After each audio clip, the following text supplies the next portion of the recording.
ప్రభునేశ్వరుడు నామములో కూడి వచ్చిన సంఘం అంతటికి, అలాగే దైవజనులకు ప్రభునేశ్వరుడు నామములో వందనాలు తెలియజేస్తూ ఉన్నా. దేవునికి స్తోత్రం. హల్లెలూయా. సరే, నీతిగా ప్రతి నెల 10వ తారీఖు ప్రభు కిరణ్ ఏర్పాటు చేసిన దైవజనులు ప్రభు కిరణ్కు అనుగ్రహింపబడిన ఈ మందిరంలో ఈ రీతిగా ప్రతి నెల 10వ తారీఖు కూడుకొని ప్రభుని స్తుతించడానికి, ప్రభుని ఆరాధించుటకు, ప్రభుని ఘనపరచడానికి, ప్రభు మనకిచ్చిన ఈ దినాన్ని సమయాన్ని బట్టి దేవుడికి స్తోత్రం. ప్రతి నెల కూడా ఈ రీతిగా కూడికను ఏర్పాటు చేసుకోవడానికి ప్రభు చూపుతున్న కృపను బట్టి ప్రభు వందనాలు తెలియజేస్తూ ఉన్నాం. అలాగే మరి ఈరోజు మీ మధ్యలో మరి వాక్యము చెప్పడానికి మరి దైవజనుడు మరి నన్ను పిలిచారు. నా పేరు వై జయరాజ్. నేను తాడపత్రి పట్టణంలో భగత్ నగర్లో పరిచర్య చేస్తున్నాను. మా మందిరం పేరు యేసుక్రీస్తు ప్రార్థనా మందిరం. ఆ ప్రాంతంలో గత కొన్ని సంవత్సరాల నుంచి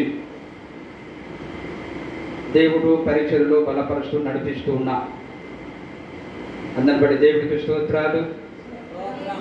అలాగే ప్రార్థన చేస్తున్న మీ అందరికీ కూడా మరొకసారి దైవజనులకు, ప్రభు కిరణ్ గారికి ప్రభునేశ్వరుడు నామములో వందనాలు తెలియజేస్తూ ఉన్నా. దేవుడు మరి నాకు ఇచ్చిన గొప్ప భాగ్యం మరొకసారి మీ సన్నిధిలో, దేవుని యొక్క సన్నిధిలో మీ ఎదుట నిలవబడి ఇది దేవుని యొక్క వాక్యాన్ని పంచుకోవడానికి ప్రభు నాకు ఇచ్చిన గొప్ప కృప, ధన్యత. అందుని బట్టి దేవుడికి స్తోత్రం. ఎందుకంటే నేను మీకంటే గొప్పవాణ్ణి కాదు, మీకంటే గొప్పవాణ్ణి కాదు, కానీ మీలో నేను కూడా ఒకడినే.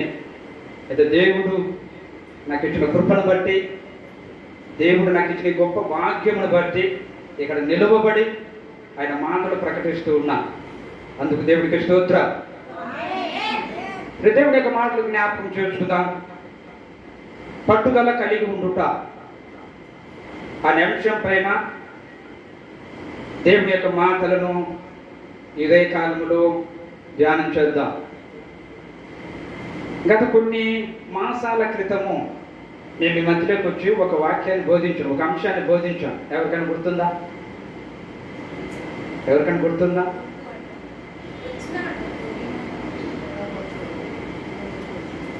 ఏది కూడా తక్కువ కాదు అనే అంశం పైన బోధించాం. నీకేది తక్కువ కాదు అనే అంశం పైన ఆ రోజు మాట్లాడారు. అయితే ఈరోజు ప్రభువు పట్టుదల కలిగి ఉండుట అనే అంశం పైన ప్రభువు మనందరితో మాట్లాడుతున్నా. నిజమే, పట్టుదల కలిగి ఉన్న వారికి ఏది కూడా తక్కువ కాదు. పట్టుదల కలిగి ఉన్న వారికి ఏది తక్కువ కాదు. పట్టుదల కలిగి ఉన్న వారికి ఏది కొరత కాదు. పట్టుదల కలిగి ఉన్న వారికి ఏది అసాధ్యమైనది కాదు. అవునంటారా?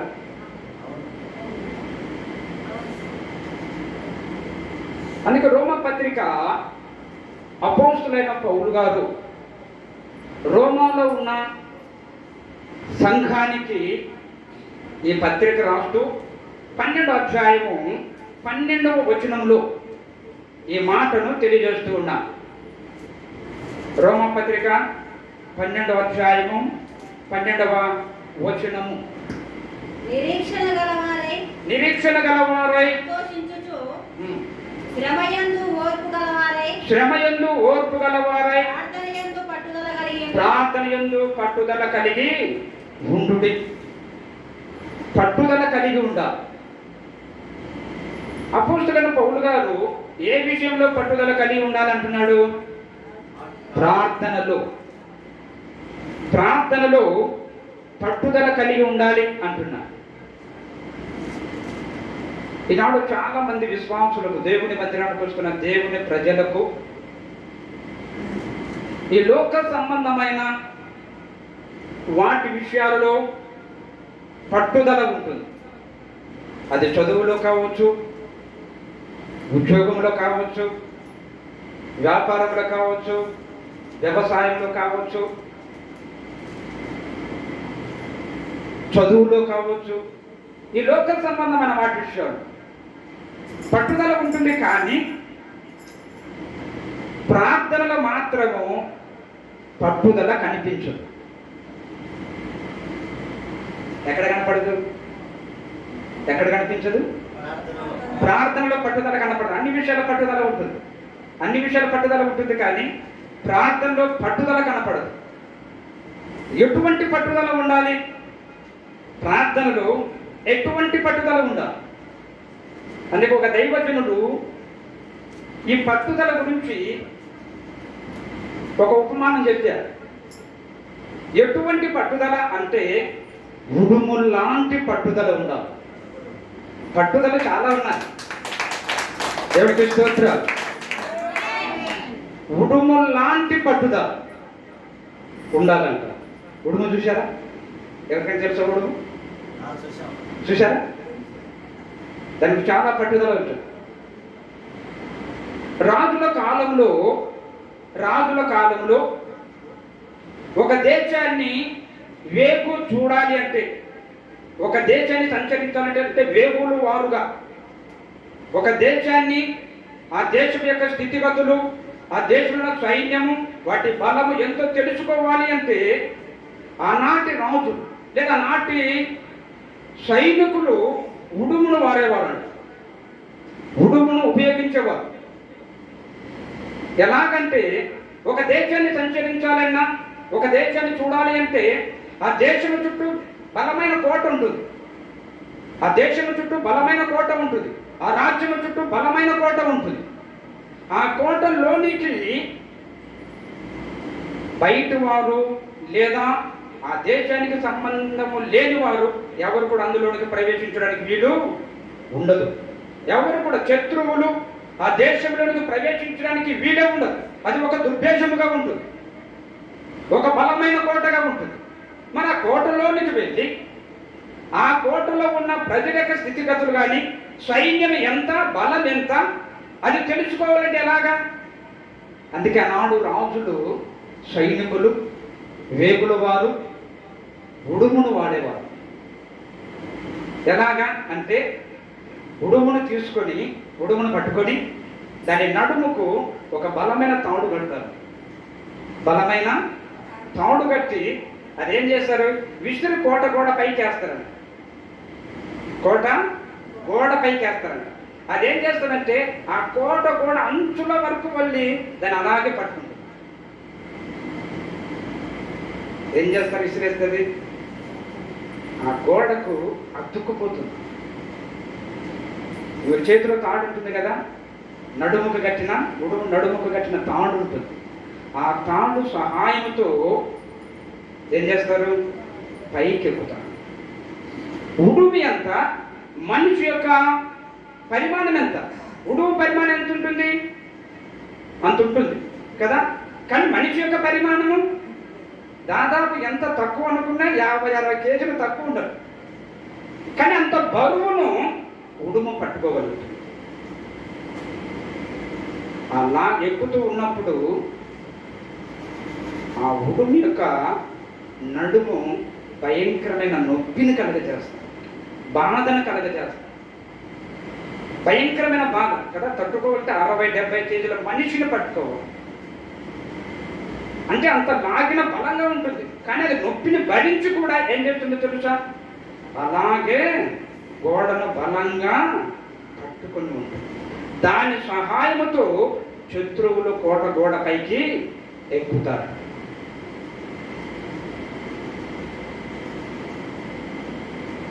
అంటే ఉడుము లాంటి పట్టుదల. ఒకవేళ ఇటువంటి పరిస్థితుల్లో పట్టుదలతో ప్రార్థన చేస్తూ ఉన్నప్పుడు ఒకవేళ జవాబు రాకపోవచ్చు, కొన్నిసార్లు ప్రార్థన చేస్తూ ఉంటాం, జవాబు రాకపోవచ్చు, బాధ కలగవచ్చు, వేదన కలగవచ్చు, దుఃఖము కలగవచ్చు. ఏంటి నా పరిస్థితి? నేను ప్రార్థన చేస్తున్నాను కానీ ప్రార్థనకు జవాబు రావడం లేదు, సమస్యల పరిష్కారం కావడం లేదు, రోగాల నుంచి విడుదల పొందడం లేదు, సమస్య నుంచి విడుదల పొందడం లేదు. ఒకవేళ బాధ కలగవచ్చు, కానీ బాధ కలిగినా పట్టుదల మాత్రం గురించి పెట్టవద్దు. దేవుడికి స్తోత్రం.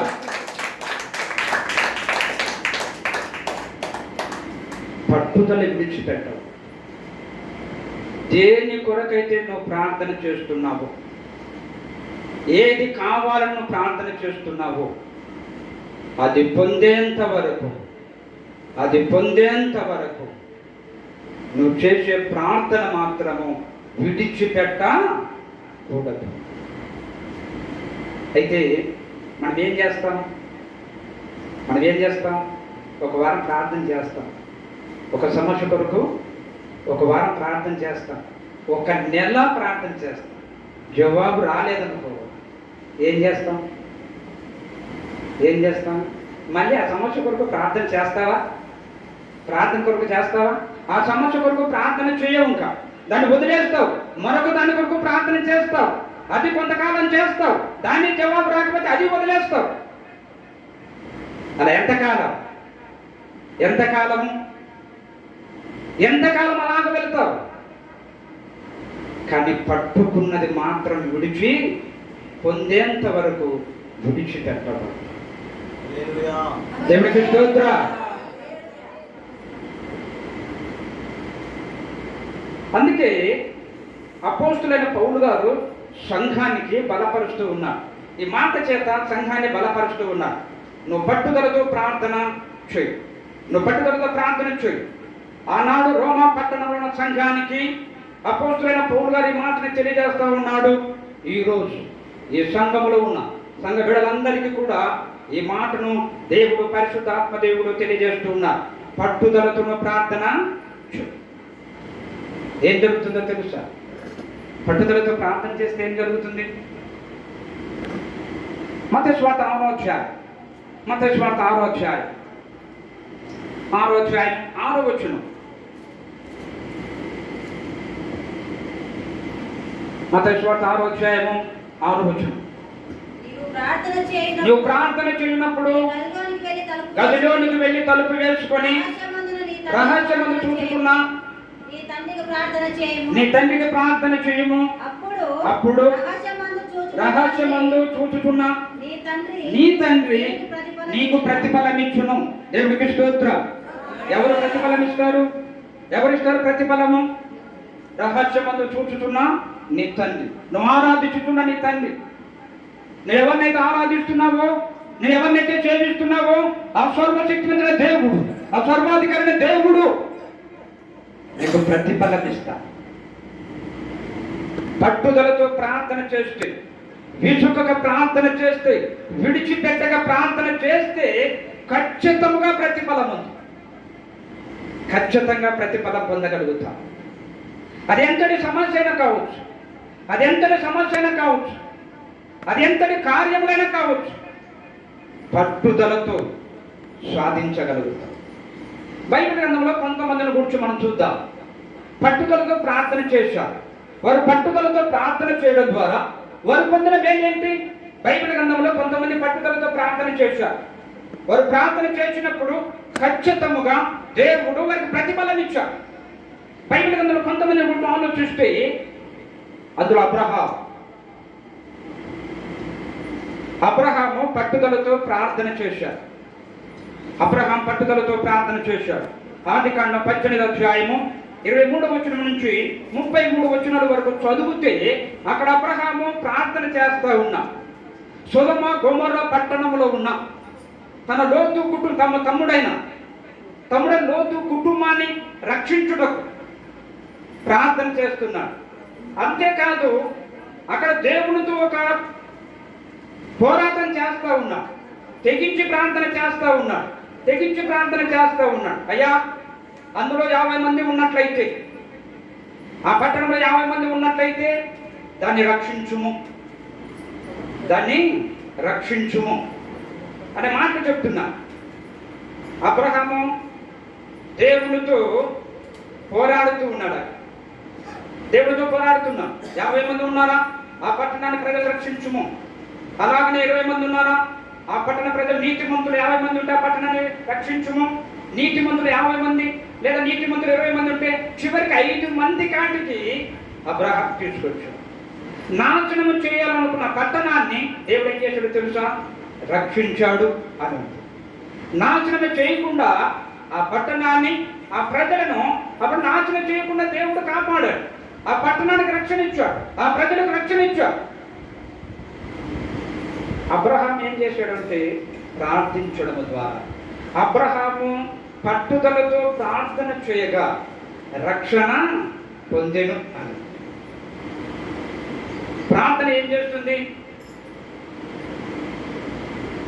పట్టుదలతో కూడిన ప్రార్థన రక్షణను కలగజేస్తుంది కదా. ఒక భాగం అంతా చదవండి. రక్షణ కలగజేస్తుంది. అందుకే రోమాపత్రికలో, రోమాపత్రిక 10వ అధ్యాయము 12వ వచనములు అంటారు. అపోస్తులైన పౌలు గారు రోమాపత్రిక 10వ అధ్యాయము 13వ వచనం, యెహోవా నామమును బట్టి ప్రార్థన చేయువారు వారు రక్షణ పొందుదురు అని. యెహోవా నామమును బట్టి ఎవరైతే ప్రార్థన చేస్తారో ఖచ్చితంగా వారు రక్షణ పొందుతారు. ఎవరి కొరకైతే ప్రార్థన చేస్తున్నాం? అబ్రహాము సొదొమ గొమొర పట్టణంలో ఉంటున్న ప్రజల కొరకు ప్రార్థన చేశాడు. ఆ పట్టణంలో ఉన్న తన తమ్ముడు లోతు కుటుంబం కొరకు ప్రార్థన చేశాడు. ప్రార్థన చేయడం ద్వారానే రక్షణ కలిగెను. అందుకే అపోస్తలుడైన పౌలు గారు అంటారు, యెహోవా నామమును బట్టి నువ్వు ప్రార్థన చేస్తే ఖచ్చితంగా రక్షణ పొందగలరు. ఖచ్చితంగా రక్షణ పొందగలుగుతారు.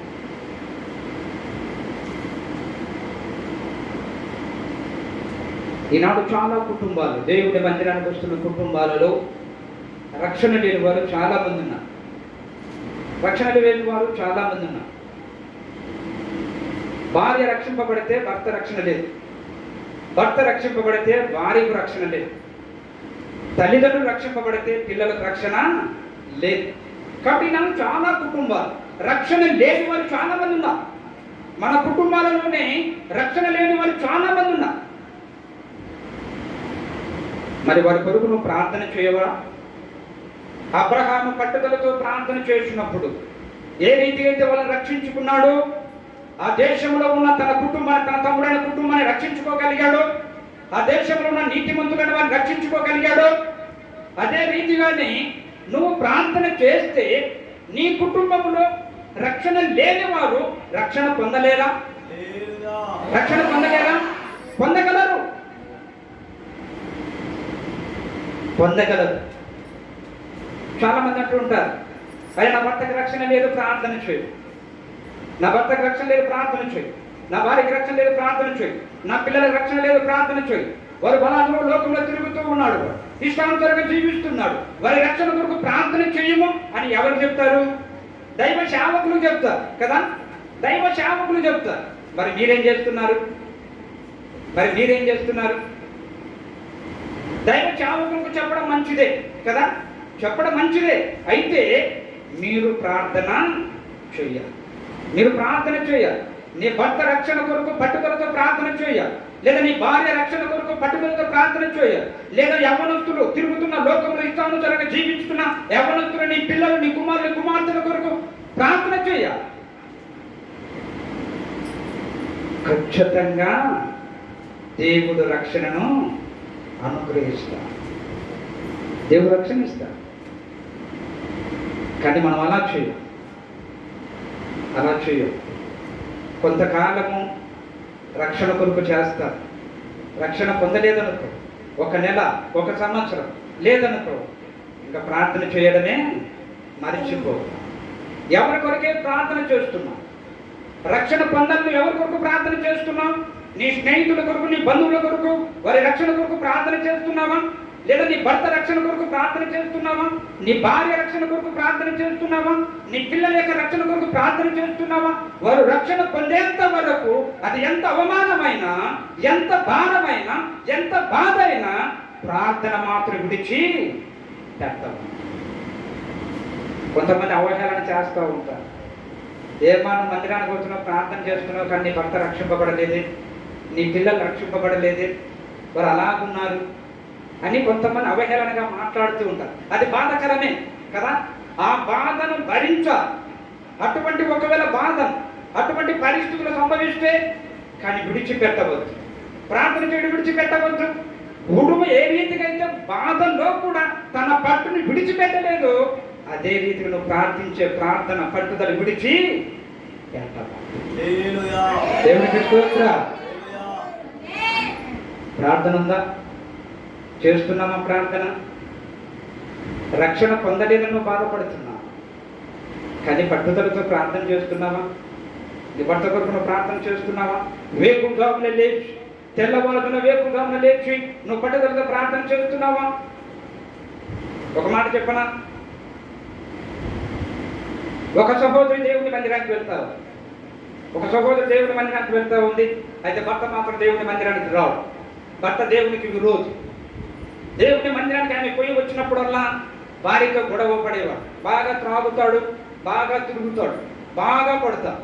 ఇంటికి వచ్చినప్పుడల్లా దేవుని మందిరానికి వెళ్ళి ఇంటికి వస్తే చాలు బాగా ఎలాంటి వాడు, బాగా కొట్టేవాడు, ఆమెను బాగా హింసించేవాడు. ఆ కొట్టడంలో ఆమె కూడా తిరుగుబాటు చేసేది. ఆమె కూడా తిరుగుబాటు. ఏంటా తిరుగుబాటు? ఏ తిరుగుబాటు చేస్తుంది? కాదు, నోటితో తిరుగుబాటు చేస్తుంది. ఆయన కొట్టడం, ఈమె తిట్టడం, కొట్టడము తిట్టడం, కొట్టడము తిట్టడం. వెళ్ళి ప్రార్థన చేస్తాం. దైవజనుడి దగ్గరికి వెళ్ళి అయ్యా, మా భర్త బాగా త్రాగుతాడు, రోజు రాత్రి కూర్చొని నన్ను హింసిస్తాడు, బాధ పెడతాడు అని ప్రార్థన చేస్తూ ఉన్నాను, కానీ జవాబు రావడం లేదు అంట. నా భర్త మారడం లేదు అంట. మా ఆయన కొట్టినప్పుడు, తిట్టినప్పుడు నువ్వేం చేస్తాను? నేనేం చేస్తాను? నేను కూడా తిడతాను, బాగా అన్నా. నేను బాగా తిడతాను. అలాంటి వాడు ఇలాంటి వాడిని తిడతా. అమ్మా, ఇక్కడి నుంచి అలా తిట్టొద్దు, అలా తిట్టొద్దు. ఆయన కొట్టినప్పుడు నువ్వేం చేస్తావు? దేవునికి స్తోత్రం అని చెప్పు. ఆయన కొట్టినప్పుడల్లా దేవునికి స్తోత్రం అని చెప్పు. అలాగని వేకువజాములు ఉదయకాలములో నీ భర్త పాదముల ఎదుట మోకరించి కన్నీటితో ప్రార్థన చేయి, పట్టుదలతో ప్రార్థన చేయి. ఖచ్చితంగా దేవుడు నీ భర్తకు రక్షణ కలుగజేస్తాడు అని దైవ సేవకుడు చెప్పాడు. చెప్పిన తరువాత ఆయన ఏం చేస్తుంది? అలాగా ఫాలో అయ్యి, ఆయన కొట్టినప్పుడల్లా యేసయ్యా స్తోత్రం ఏమంటుంది? అప్పుడు తిట్టేది. ఇప్పుడు ఏమంటుంది? యేసయ్యా స్తోత్రం, దేవుడికి స్తోత్రం చెప్తున్నా, కొడతా ఉంటుంది. భర్తకు ఆశ్చర్యం అవుతుంది. ఏంటి ఇది? ఇంతవరకు కొడితే నన్ను తిట్టేది, ఇప్పుడేమో దేవుడికి స్తోత్రాలు చెప్తుంది అని భర్త ఆలోచించాడు, ఆశ్చర్యపోయాడు. సరే, అలా జరుగుతావు.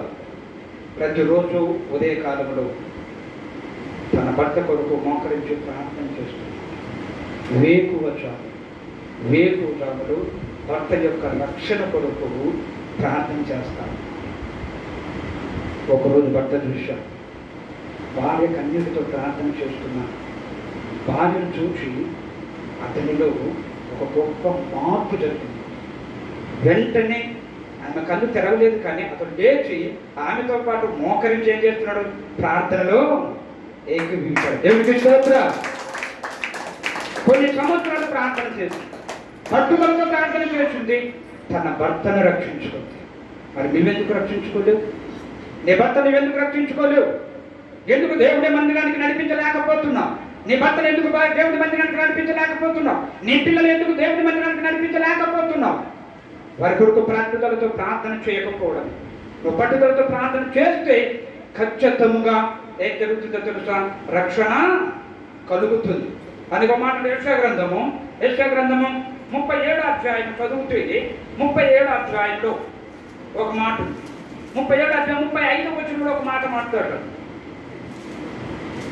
37వ అధ్యాయం 35వ వచనం, నా నిమిత్తమును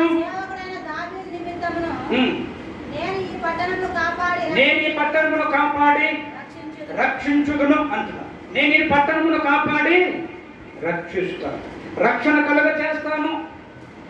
నీ భర్తకు రక్షణ కలుగ చేస్తాను, నీ భార్యకి రక్షణ కలుగ చేస్తాను, నీ పిల్లలకు రక్షణ కలుగ చేస్తాను, నీ కుటుంబానికే నీ పట్టణానికే రక్షణ కలుగ చేస్తాను. ఎప్పుడు? పట్టుదలతో ప్రార్థన చేసి. ఈనాడు చాలా మంది ప్రార్థన చేస్తున్నారు కానీ పట్టుదలతో కూడిన ప్రార్థన. ఏమిటా పట్టుదలతో కూడిన ప్రార్థన? జవాబు పొందేంత ఎవరి కొరకైతే ప్రార్థన చేస్తున్నామో దాని ప్రతిఫలము పొందేంత వరకు ఆ ప్రార్థన విడిచిపెట్టవద్దు. ఇప్పుడు ప్రతిఫలం ఏంటి? పట్టుదలతో కూడిన ప్రార్థనకు ప్రతిఫలం ఏంటి? రహస్యంగా ఉన్న మీ తండ్రి నీకు ప్రతిఫలం ఇచ్చును. ఏమిటా ప్రతిఫలము అంటే రక్షణ అనే ప్రతిఫలము ఇచ్చును. రెండవ ప్రతిఫలం ఏంటి? పట్టుదలతో కూడిన ప్రార్థనకు కలిగే ప్రతిఫలం. ఒకటి రక్షణ, రెండవది ఆశీర్వాదము. ఒకటి రక్షణ, రెండవది ఆశీర్వాదం. ఆశీర్వాదమని ప్రతిఫలాన్ని పొందగలుగుతాం. బైబిల్ గ్రంథంలో ఒక వ్యక్తిని గురించి ఆలోచన చేద్దాం. పట్టుదలతో కూడిన ప్రార్థనతో కూడిన వ్యక్తుల గురించి ధ్యానం చేస్తున్నాం. మొదటిగా అబ్రహాము పట్టుదలతో ప్రార్థన చేశాడు. రెండో వ్యక్తి ఎవరో తెలుసా? యాకోబు. ఆది కాండము 32వ అధ్యాయము 24 నుంచి 30 వచనాల వరకు చదివితే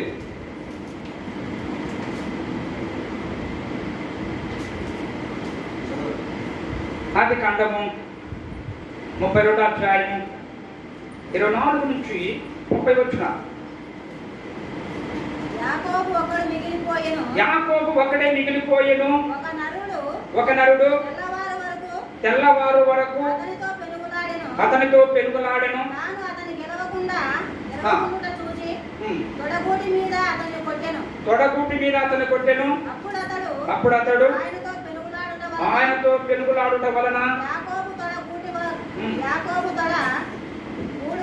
చూడలేను. ఆయన తెల్లవారుతున్నది కనుక నన్ను పోనిమ్మని అతడు నీవు నన్ను ఆశీర్వదించితే గాని నిన్ను పోనీయనెను. ఆయన అతడు యాకోబు అని చెప్పాను. ఇక్కడ యాకోబుల గురించి మనం చూస్తూ ఉన్నాం. యాకోబులు ఏం కనపడుతుందంటే ప్రార్థనలో పట్టుదల కనపడతావు. ప్రార్థనలో ఏం కనపడుతుంది? పట్టుదల కనపడతావు. దేని కొరకు పట్టుదలతో ప్రార్థన చేస్తున్నాడు? దేని కొరకు యాకోబు పట్టుదలతో ప్రార్థన చేస్తున్నాడు? తన ఆశీర్వాదించుమని. అయ్యా నీ ఆశీర్వాదం కావాలి, నీ ఆశీర్వాదము కావాలి అని పట్టుదలతో ప్రార్థన చేస్తున్నాడు. దేవుని యొక్క ఆశీర్వాదము కొరకు యాకోబు పట్టుదలతో ప్రార్థన చేయగా దేవుడు యాకోబును ఆశీర్వదించెను. దేవుడికి స్తోత్రం. హల్లెలూయా.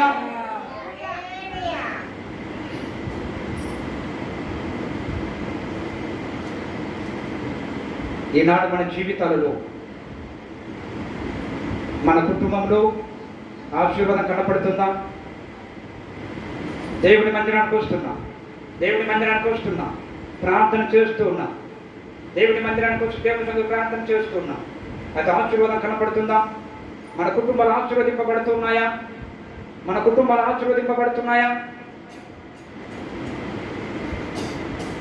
పిల్లలు ఆశీర్వదింపబడుతున్నారా?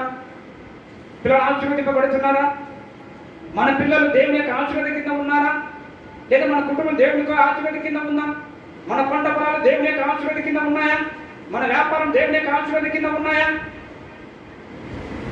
ఈనాడు చాలా కుటుంబాలు దేవుని ఆశీర్వాదం కనపడడం లేదు.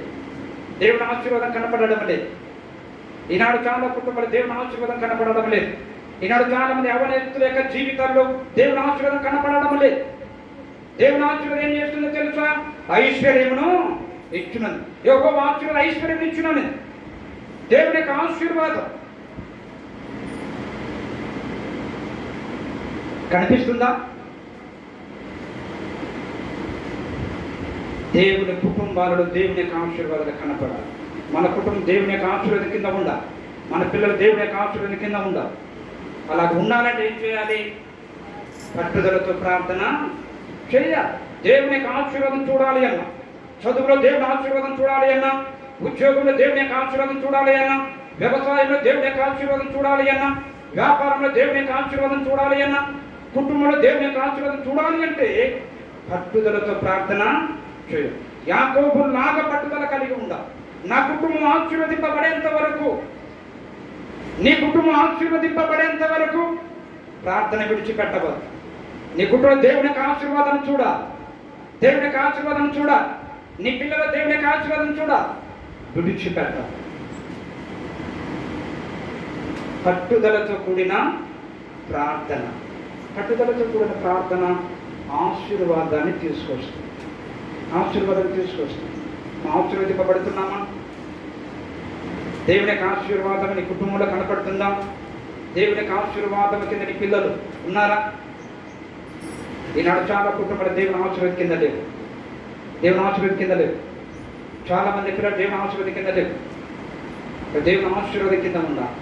ఆశీర్వాదం నీ మీదికి రావాలి అన్న, నీ కుటుంబంలోకి రావాలి అన్న, నీ పిల్లల మీదకి రావాలి అన్న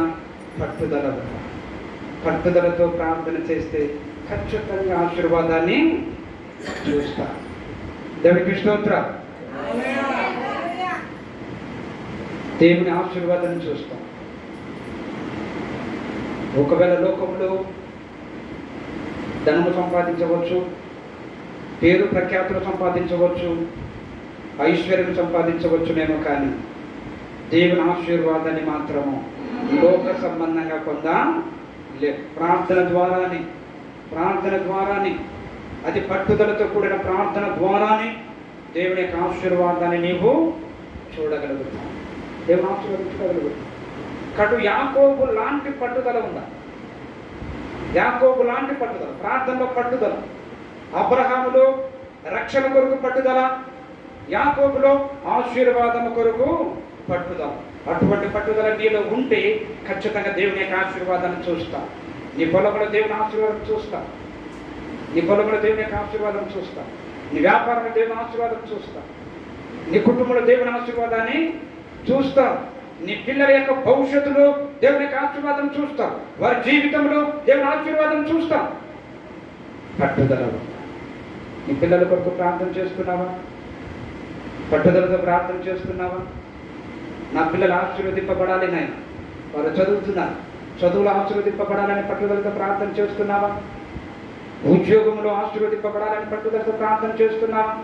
నా వ్యవసాయం ప్రభు ఆశీర్వదింపబడాలి, నా పొలం ఆశీర్వదింపబడాలి ప్రార్థన చేస్తున్నావా?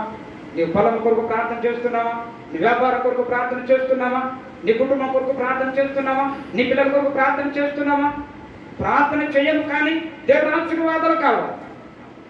ప్రార్థన చేయను కానీ దేవుడు ఆశీర్వదించాలి.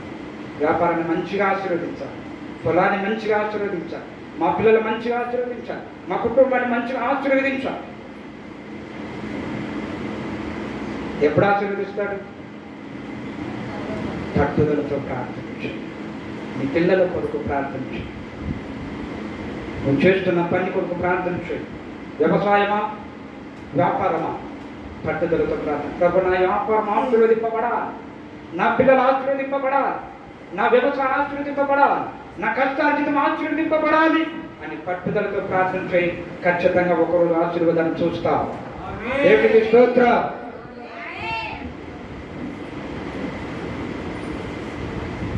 పట్టుదలతో కూడిన ప్రార్థన ఆశీర్వాదాన్ని తీసుకొస్తుంది. మూడవదిగా, పట్టుదలతో కూడిన ప్రార్థన స్వస్థతను కలుగజేస్తాం. పట్టుదలతో కూడిన ప్రార్థన స్వస్థతను కలుగజేస్తాం. స్వస్థతను కలుగజేస్తాం. బైబిల్ గ్రంథంలో దేవుని యొక్క మాటలు ఆలోచిస్తే నిర్గమకాండము 15వ అధ్యాయము 26వ వచనం. నిర్గమకాండము 15వ అధ్యాయము 26వ వచనం. నీ దేవుడైన యెహోవాను వాక్కును హ్మ్. శ్రద్ధగా విని ఆయన దృష్టికి న్యాయమైనది చేసి ఆయన ఆజ్ఞలకు విధేయులై ఆయన కట్టడలన్నిటిని అనుసరించి నడిచిన ఎడల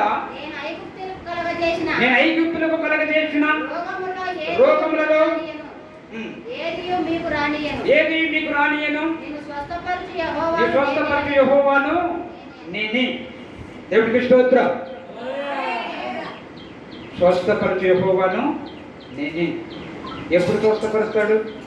ఆయన విధులను ఆయన కట్టడలను అనుసరించినప్పుడు. ఏమిటా విధి?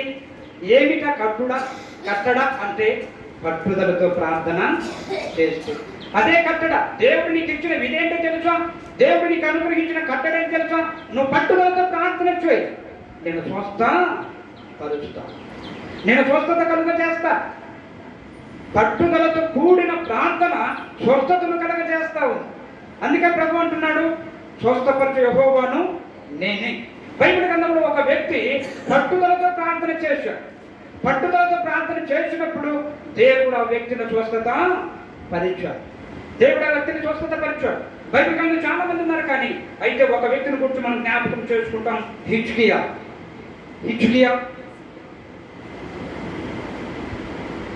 యెషయా గ్రంథము 38వ అధ్యాయం 1 నుంచి 6 వచనాల వరకు చదివితే అక్కడ ఏం తెలియజేస్తున్నాడు? హిజ్కియా అనారోగ్యము ఉన్నాడు. ఎటువంటి అనారోగ్యము?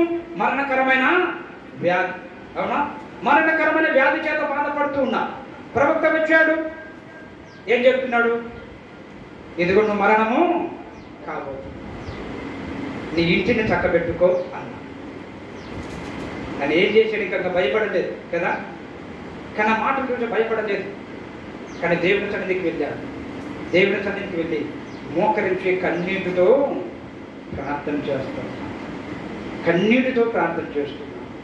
పట్టుదలతో ప్రార్థన చేస్తున్నాడు. మోకరించి స్వస్థత కొరకు, మరణకరమైన వ్యాధి నుంచి విడుదల పొందడానికి కొరకు మోకరించి కన్నీటితో పట్టుదలతో ప్రార్థన చేస్తున్నాడు. ఎటువంటి పట్టుదల అంటే తనను స్వస్థత పరిచేంత వరకు, ఆ మరణకరమైన వ్యాధి నుంచి విడుదల పొందేంత వరకు, దేవుడు తన నుంచి తాకేంత వరకు ఆ ప్రార్థన విడిచిపెట్టలేదు. 5-6 వచనాలు చదివితే తిరిగి దేవుడు ప్రవక్తతో మాట్లాడి, ఇదిగో నువ్వు వెళ్ళు, అతని ప్రార్థనని అంగీకరించు, ఇంకా 15 సంవత్సరాల ఆయుష్ అతనికి నేను పొడిగించబోతున్నాను అని ప్రవక్త చేశాడు. దేవునికి స్తోత్రం. ఇంకా 15 సంవత్సరాలు అతనికి నేను ఆయుష్ ఇస్తున్నా. మరణకరమైన వ్యాధి నుంచి విడుదల చేయడమే కాదు, మరణకరమైన వ్యాధి నుంచి స్వస్థత పరచడమే కాదు, ఇంకా 15 సంవత్సరాలు నేను అతని ఆయుష్ ఇస్తున్నాను. 15 సంవత్సరాలు చనిపోవలసిన వాడు, కానీ దేవుడు 15 సంవత్సరాలు ఆయుష్ను అతనికి పొడిగించాడు. ఎలా తెలుసా? పట్టుదలతో కూడిన ప్రార్థన. హిజ్కియా పట్టుదలతో ప్రార్థన చేశాడు కాబట్టి స్వస్థత పొందాడు. మరి ఆనాడు స్వస్థత పరిచిన దేవుడు ఈనాడు నిన్ను నన్ను స్వస్థపరచలేడా? మరణకరమైన వ్యాధి నుంచి విడుదల చేయలేడా? ఆయన మరణకరమైన నుంచి విడుదల చేయగలిగిన దేవుడు, నిన్న నేడు ఏకరీతిగా ఉన్న దేవుడు. ఆనాడు ఆయన స్వస్థపరిచిన దేవుడు ఈనాడు కూడా మనల్ని స్వస్థపరచగలడు. మరణకరమైన వ్యాధులతో బాధపడుతున్నవారు, దీర్ఘకాల వ్యాధులతో బాధపడుతున్న వారిని, అనారోగ్యం చేత పీడింపబడుతున్న వారిని స్వస్థపరచగలిగిన దేవుడు ఆయన. అందుకంటే నేను సర్వశక్తి గల దేవుడును, నాకంటే అసాధ్యమైన ఏది లేదు అంటున్నా. వ్యాధి గురించి ఒకసారి జ్ఞాపకం చేసుకుంటే, వ్యాధి భయంకరమైన పరిస్థితులు తీసుకొస్తుంది. చాలా మంది వ్యాధుల వలన ఏమవుతుందో తెలుసా? ధనవంతులు దరిద్రులుగా మారుతున్నారు. అర్థమవుతుందా? చాలా మంది వ్యాధుల వలన, మరణకరమైన వ్యాధులు, దీర్ఘకాల వ్యాధుల ద్వారా ఆ వ్యాధులకు డబ్బులు ఖర్చు పెట్టి ఏం చేస్తున్నారో తెలుసా? ధనవంతులైన వారు ఏం చేస్తున్నారు? దరిద్రులుగా మారుతున్నారు. వారి కుటుంబాల్లో దరిద్రులుగా మారుతున్నారు. అంత భయంకరమైన వ్యాధులు ఏం చేస్తున్నాయో తెలుసా? ధనవంతులు దరిద్రులు చేస్తుంది. విశ్వాసులను ఆత్మ సంబంధంగా బలవంతులైన వారిని ఏం చేస్తుందో తెలుసా? బలహీనపరుస్తుంది. ఈనాడు చాలా మంది విశ్వాసులు కూడా ఏమవుతారో తెలుసా, అనారోగ్యం ద్వారా కృంగిపోతూ ఉంటారు. అనారోగ్యం వలన కృంగిపోతూ ఉంటారు. తన కుటుంబంలో కలిగిన ఒకవేళ భర్తకు అనారోగ్యం వచ్చింది, మరణకరమైన వ్యాధి, లేదా విడుదల పొందని వ్యాధి, లేదా తన కుటుంబంలో పిల్లలు కావచ్చు, లేదా తన కుటుంబంలో అత్తమామలు కావచ్చు, అటువంటి పరిస్థితులు ఏమవుతారో తెలుసా, అనేక మంది కృంగిపోతూ ఉన్నారు. వ్యాధులు ఏం చేస్తాయి? నష్టాన్ని కలగజేస్తాయి కదా, నష్టాన్ని కలగజేస్తాయి. కుటుంబాన్ని పోషించుకున్న వ్యాధి, కుటుంబాన్ని పోషించుకున్న యజమానుడే ఒకవేళ వ్యాధి బారిన పడితే ఆ కుటుంబం ఏమవుతుంది? ఆ పిల్లల యొక్క పరిస్థితులు ఏమవుతాయి? వీధన పడతాయి కదా, వీధన పడతాయి. పోషించిన కుటుంబాన్ని పిల్లలు పోషించుకున్న భర్త యజమానుడే అనారోగ్య పాలైతే ఆ కుటుంబ పరిస్థితి ఏమిటి? ఆ పిల్లల యొక్క పరిస్థితి ఏమిటి? నేను అనేక మంది దయనీయమైన స్థితిలో ఉన్నాను. లోకాన్ని మనం చూస్తూ ఉంటాం. భయంకరమైన మరణకరమైన వ్యాధుల చేత అనేక మంది కృంగిపోతూ ఉన్నారు. దయనీయమైన పరిస్థితుల్లో ఉన్నారు. అనేక మంది తమకున్న ఆస్తి పాస్తులన్నీ కూడా ఆ వ్యాధుల కొరకే తమతో అమ్ముకుంటూ ఉన్నారు.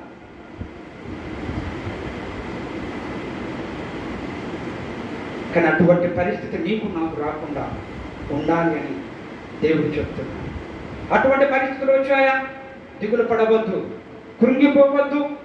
అందుకే సామెతల గ్రంథంలో ఒక మాట అంటాడు, నువ్వు కృంగిన ఎడల దేవుని చేతగాని వాడు అవుతావు. నువ్వు కృంగిన ఎడల నువ్వు చేతగాని వాడు. అటువంటి పరిస్థితులు సంభవించినప్పుడు, అటువంటి అనారోగ్యం చేత బాధపడుతున్నప్పుడు నువ్వేం చేయాలి? పట్టుదలతో ప్రార్థించు. ఆ వ్యాధి విడిచిపెట్టేంత వరకు, ఆ మరణకరమైన వ్యాధి నుంచి విడుదల పొందేంత వరకు పట్టుదలతో ప్రార్థించు.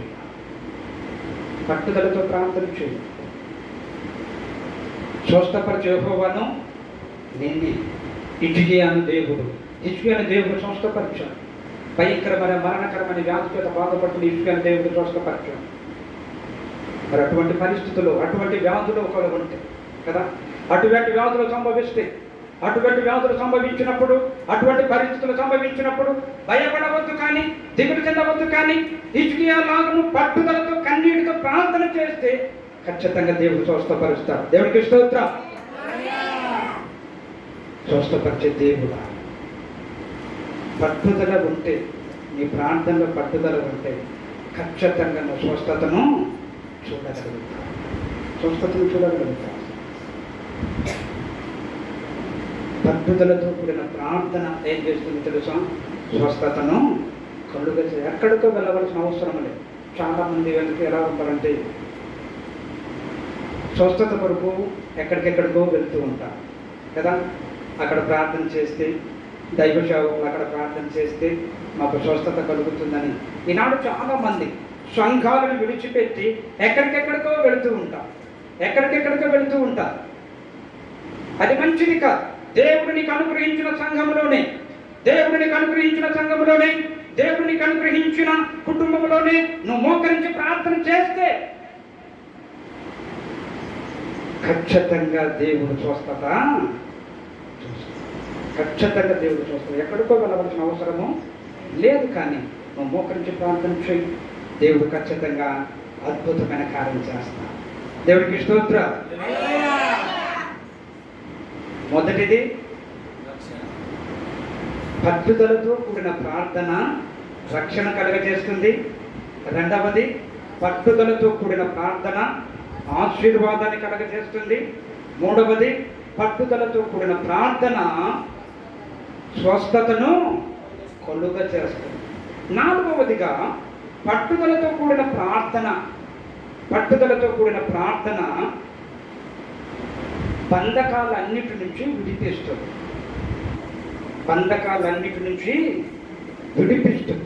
పట్టుదలతో కూడిన ప్రార్థన బంధకాలన్నిటి నుంచి విడిపిస్తుంది.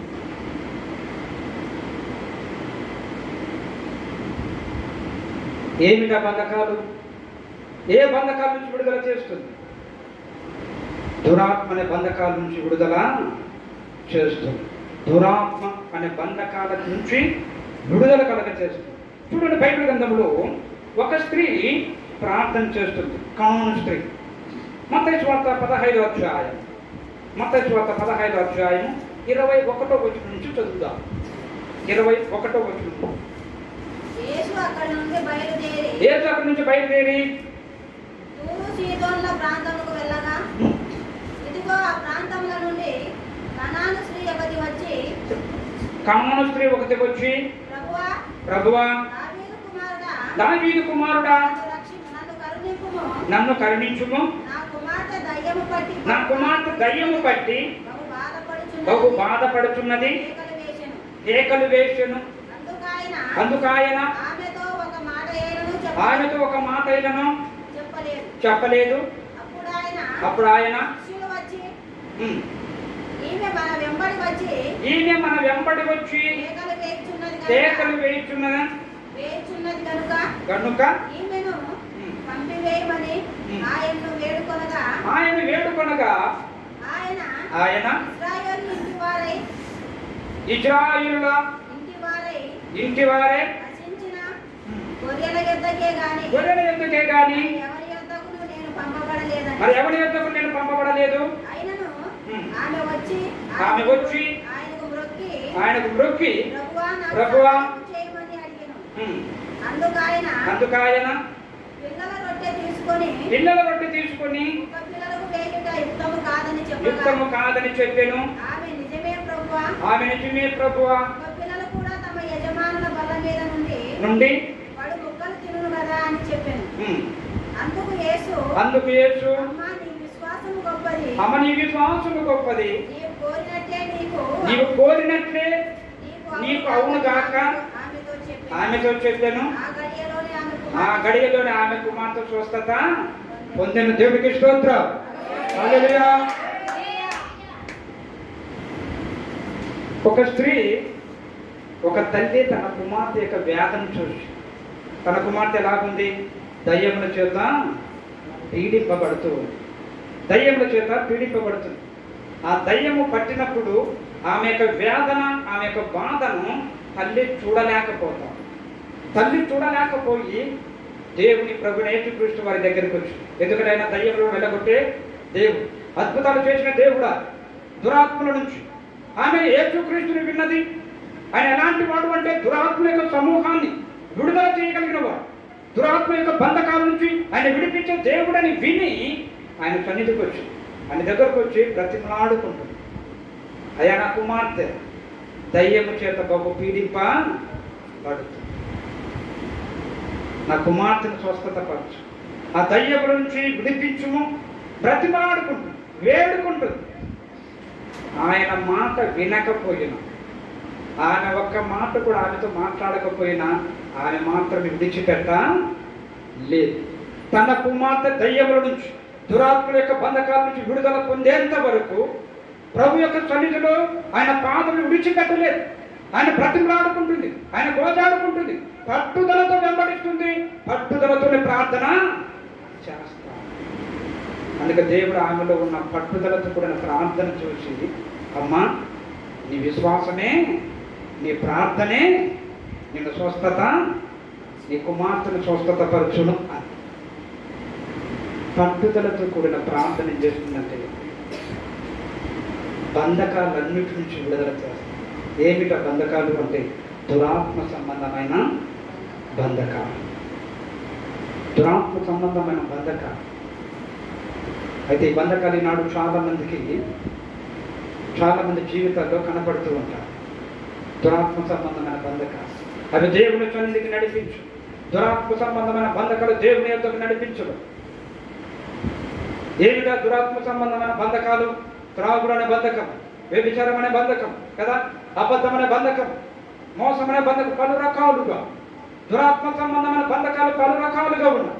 పలు రకాల్లో బంధింపబడిన వారు ఉన్నారు. ఈనాడు చాలా మంది కుటుంబంలో ఉన్నవారు ఈనాడు చాలా మంది తల్లిదండ్రులు కావచ్చు, లేదా ఈనాడు చాలా మంది యవనస్తులు కావచ్చు, అపవాద సంబంధమైన బంధకాల్లో బంధింపబడిన వారుగా ఉన్నారు. వారి జీవితంలో బ్రతుకులు నాశనం చేసుకుంటూ ఉన్నారు. సాతాను సంబంధమైన బంధకాల్లో బంధింపబడి, దురాత్మ సంబంధమైన బంధకాల్లో బంధింపబడి వారి జీవితాలను, వారి కుటుంబాలను, వారి భవిష్యత్తును నాశనం చేసుకుంటూ లేరా? ఈనాడు చాలా మంది లేరా? జీవితాలు నాశనం అయిపోతారు. బంధకాల్లో బంధింపబడి, దుర్వ్యసనాలకు బానిసై, దురవ్యసనాలకు బానిసై జీవితాన్ని నాశనం చేసుకుంటున్నాడు. దురవ్యసనాలకు దురలవాట్లకు బానిసై. ఈనాడు చాలా మంది తెలుసా, స్త్రీ పురుషులు కూడా, ఆడలు మగాళ్ళు కూడా త్రాగులకు బానిసలు అవుతున్నారు. అలాగే యవనస్తులు బానిసలు అవుతున్నారు. పాపానికి బానిసలైన వారు, దురవ్యసనాలకు బానిసలైన వారు, దురలవాట్లకు బానిసలైన వారు ఎంతమంది లేరు? తన కుమార్తె బంధింపబడి, ఒకవేళ నీ కుటుంబంలో ఎవరు బంధింపబడి ఉన్నారు? ఒకవేళ దురాత్మకు బంధింపబడి ఉన్నారా? లేదా సాతాను యొక్క బంధకాల్లో బంధింపబడి ఉన్నారా? లేదా పాపం యొక్క బంధకాల్లో బంధింపబడి ఉన్నారా? సాతాను యొక్క బంధక, లేదా త్రాగుడనే బంధక, లేదా దురవచనాల బంధక బంధింపబడి ఉన్నారా? పట్టుదలతో ప్రార్థించు. దేవుడు ఖచ్చితంగా వారికి విడుదల కలుగ చేస్తాడు. ఖచ్చితంగా విడుదల కలుగ చేస్తాడు. బంధింపబడిన వారిని విడిపించే దేవునికి స్తోత్రం.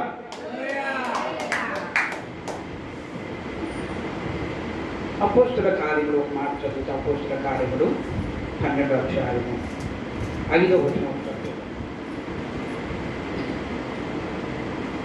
పేతురు చెరసాలలో ఉంచబడెను. సంఘమైతే అతని కొరకు అత్యాశక్తితో ప్రార్థన చేయుచుండెను అని. సంఘం ఏం చేస్తుంది? సంఘము అత్యాశక్తితో ప్రార్థన చేస్తుంది. ఎవరి కొరకు ప్రార్థన చేస్తుంది? పేతురు కొరకు ప్రార్థన చేస్తాడు. సంఘము పేతురు కొరకు ప్రార్థన చేస్తుంది. సంఘము పేతురు ఎక్కడ ఉన్నారు? చెరసాలలో బంధింపబడి ఉన్నారు కదా. చెరసాలలో బంధింపబడి ఉన్నారు. సంఘం అయితే నిద్రపోవడం లేదు. చెరసాలలో బంధింపబడిన పేతురు కొరకు ప్రార్థన చేస్తా ఉంది. సంఘం నిద్రపోవడం లేదు, కానీ ఏం చేస్తుంది? ప్రార్థన చేస్తా ఉంది. సంఘం అంతా కలిసి అత్యాశక్తితో ప్రార్థన చేయగా అని. అత్యాశక్తి అంటే ఏంటో తెలుసా? పట్టుదలతో. పేతురు విడుదల పొందేంత వరకు పట్టుదలతో ప్రార్థన చేశారు. వారు పట్టుదలతో ప్రార్థన చేయగా ఎవరు వచ్చారో తెలుసా? దేవదూతలే. చదవడే భాగం అంతా చదివితే, దేవదూతలు చెరసాలలోనికి దిగి వచ్చిరి అని. దేవదూతలు దిగి వచ్చారు. ఎవరి దగ్గరికి? బంధింపబడిన పేతురు దగ్గర దిగి వచ్చారు. దిగివచ్చి ఆ సంఖ్యల చేత బంధింపబడిన పేతురుకి ఏం చేశారంటే, సంఖ్యల నుంచి విడుదల కలుగా చేశారు. విడుదల కలుగ చేశారు.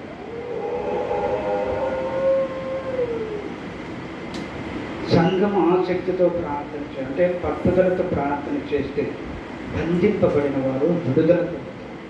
అది ఎంతటి బంధకాలైనా కావచ్చు, అది ఎటువంటి బంధకాలైనా కావచ్చు, సాతాను సంబంధమైన బంధకాలైనా కావచ్చు, దురాత్మ సంబంధమైన బంధకాలైనా కావచ్చు, చీకటి శక్తుల యొక్క బంధకాలైనా కావచ్చు, చేతబడి యొక్క శక్తుల బంధకాలైనా కావచ్చు, పాపం అనే బంధకాలు కావచ్చు, దురవచనాల బంధకాలు కావచ్చు, త్రాగుడనే బంధకాలు కావచ్చు. వాటన్నిటి నుండి దేవుడు విడుదల కలుగ చేస్తాడు. దేవుడు విడుదల కలుగ చేస్తాడు. అందుకే సంఘం ఆసక్తితో ప్రార్థన చేసింది. కనాను స్త్రీ కూడా ఆసక్తితో ప్రార్థన చేస్తుంది. బాధపడితే సరిపోదు కదా. నీ పిల్లలు చెడిపోతున్నారని బాధపడితే సరిపోదు. నీ భర్త పాడైపోతున్నాడని బాధపడితే సరిపోదు. బాధపడితే సరిపోదు, కానీ పాడైపోతున్న నీ భర్త యొక్క జీవితాన్ని మార్చడానికి, పాడైపోతున్న నీ భర్త యొక్క జీవితాన్ని మార్చడానికి, పాడైపోతున్న యవ్వనస్తుల యొక్క జీవితాన్ని మార్చడానికి కన్నీటితో పట్టుదలతో ప్రార్థన చేయి. ఖచ్చితంగా దేవుడు వాటి నుంచి విడుదల చేస్తాడు. దేవుడు వాటి నుంచి విడుదల చేస్తాడు. దేవునికి స్తోత్రం.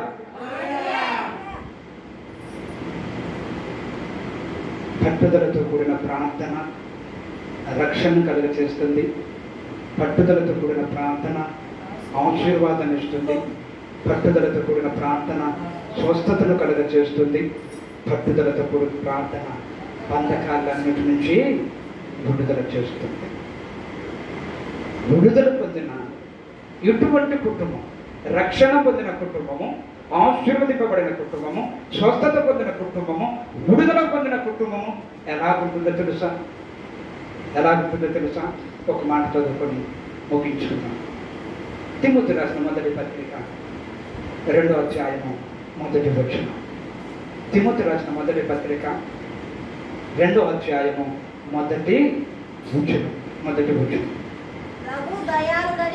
ప్రభు దయాళుడని మీరు రుచి చూచి ఉన్న ఎడల సమస్తమైన దుష్టత్వమును, సమస్తమైన కపటమును, వేషధారణను, అసూయను, సమస్త దూషణ మాటలను మాని కొత్తగా జన్మించిన శిశువును పోలిన వారై నిర్మలమైన వాక్యమును పాలన వలన రక్షణ విషయంలో ఎరుక నిమిత్తము హల్లెలూయా.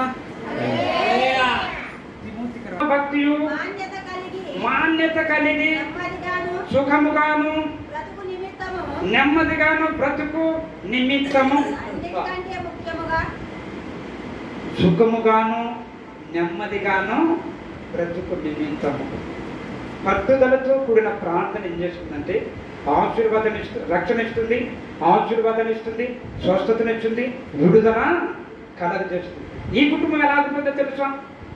ఎలాగుంటుంది కుటుంబము? సుఖముగాను నెమ్మదిగాను బ్రతుకుతుంది. దేవుడికి స్తోత్రం. ఆ కుటుంబాలు ఎలా ఉంటాయో తెలుసా? ఆ కుటుంబంలో సుఖం ఉంటుంది, ఆ కుటుంబం నెమ్మదిగా ఉంటుంది, ఆ కుటుంబం నెమ్మదిగా ఉంటుంది. ఈనాడు చాలా కుటుంబాలు నెమ్మది లేకపోవడానికి గల కారణం ఏంటో తెలుసా? రక్షణ లేకపోవడమే. ఆ కుటుంబంలో రక్షణ లేకపోవడమే, ఆ కుటుంబంలో నెమ్మది లేదు. ఆ కుటుంబంలో ఆశీర్వాదం లేకపోవడమే ఆ కుటుంబంలో నెమ్మది లేదు.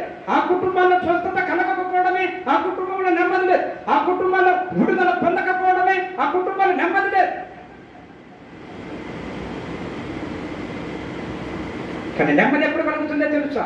ఆ కుటుంబానికి నెమ్మది ఎప్పుడు వస్తుందో తెలుసా? నువ్వు పట్టుదలతో ప్రార్థన చేసినప్పుడు. పట్టుదలతో ప్రార్థన చేస్తే ఖచ్చితంగా నెమ్మది కలుగుతుంది. నీ భర్త రక్షింపబడినప్పుడు నెమ్మది కలుగుతుంది. నీ పిల్లలు రక్షింపబడినప్పుడు నెమ్మది కలుగుతుంది. నీ కుటుంబము శాపం నుంచి ఆశీర్వాదంలోనికి వెళ్ళినప్పుడు నెమ్మది కలుగుతుంది. అనారోగ్యం నుంచి, మరణకరమైన వ్యాధి నుంచి విడుదల పొందినప్పుడు నీకు నెమ్మది కలుగుతుంది.